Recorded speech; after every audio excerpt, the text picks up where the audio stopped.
started customizing bikes because it just was the natural thing to do. As a racer, I always had to tweak and modify my bikes to make them better, and so I was used to kind of doing that. Before that, I mean, when I was 5 years old, I was customizing my bicycle, so I had like a T Murray, and I took it apart and spray painted it rainbow colors and put like yellow mags on it and stuff. So it's kind of like really from like when I was a young kid, I started customizing stuff.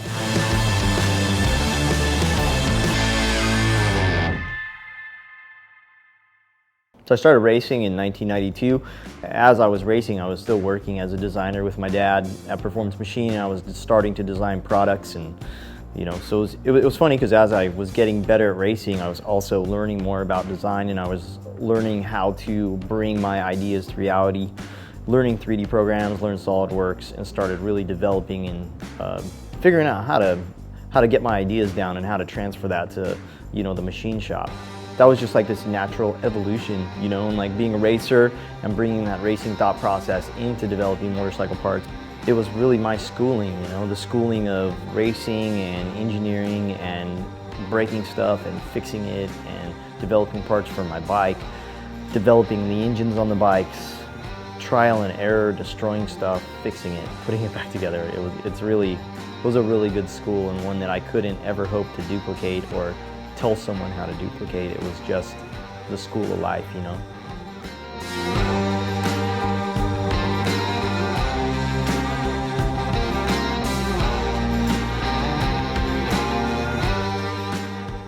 When I got to the end of my racing career, which was like 2002, I didn't really quite realize yet what I had been doing the last like 10 years for my dad's company. I didn't realize what I'd actually kind of developed, or what this cachet of designs that I'd created and what that actually meant financially to the company. So it wasn't for like another like 2 or 3 years until I built a few more motorcycles and started developing more parts that people started using my name, putting me in magazines, and they wanted to know about me personally. So it was kind of at that time that I was like, I should start my own brand and start putting my own name on things. And at the time I had parts that people didn't understand, or like people at my company didn't understand why they would want to make it or sell it. So I said, well, I'll just put my name on it and we'll start selling it and try and make this happen. And so that's what we did, and it worked.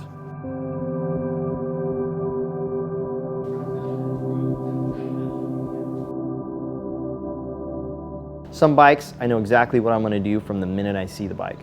And other bikes, you have to get into it and take it apart and see what the guts look like, and then you have to try something, and sometimes that doesn't work and you have to redo it and do something again. So it's a process, man. Every bike has its own story.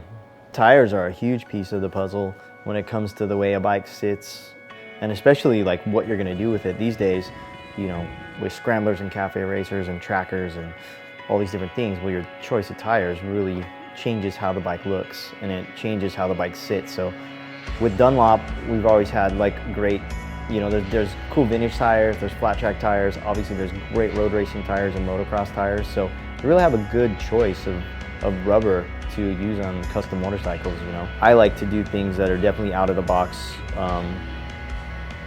for a custom bike, but also out of the box for us, because I don't want to be stuck in a rut or a design. I don't want to say this is just what we're about. I want to be about evolution. I want to be about consistently changing and editing and make things better, and that's the type of thing that just, it keeps your brand new, it keeps the excitement going, it keeps me excited to come to work every day.